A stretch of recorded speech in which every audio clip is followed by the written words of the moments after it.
Hello my dear friends and my lovely babies, कैसे हैं आप सब। आई होप आप सब बहुत अच्छे होंगे।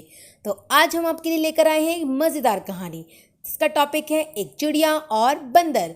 चलिए शुरू करते हैं।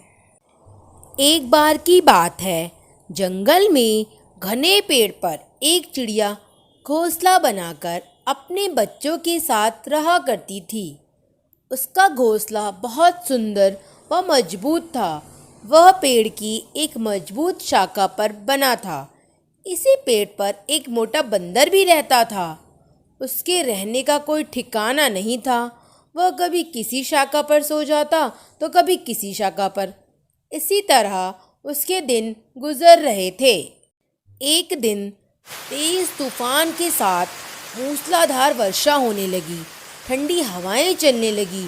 चारों ओर पानी ही पानी हो गया।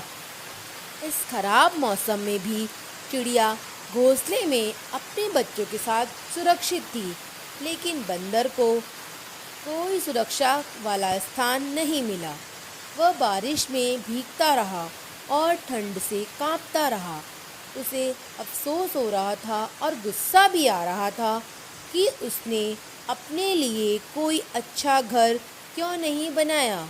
कम से कम मौसम की मार तो उसको नहीं झेलनी पड़ती। चिड़िया ने जब उसकी ऐसी दयनीय दशा देखी तो वह बंदर से बोली, अरे ओ बंदर, तुम इतने मोटे ताजे हो, फिर भी तुमने अपने लिए कोई स्थायी ठिकाना क्यों नहीं बनाया। हमें देखो, मौसम से बचने के लिए हमारे पास यह मजबूत घोंसला है।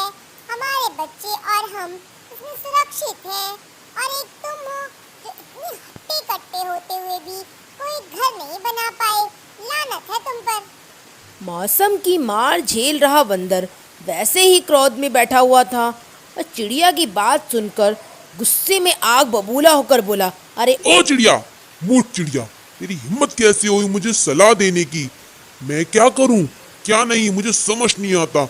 लगता है तुम बदतमीज हो और अपनी तमीज भूल गई हो कि अपने से बड़े जानवर के साथ किस तरह बात की जाती है।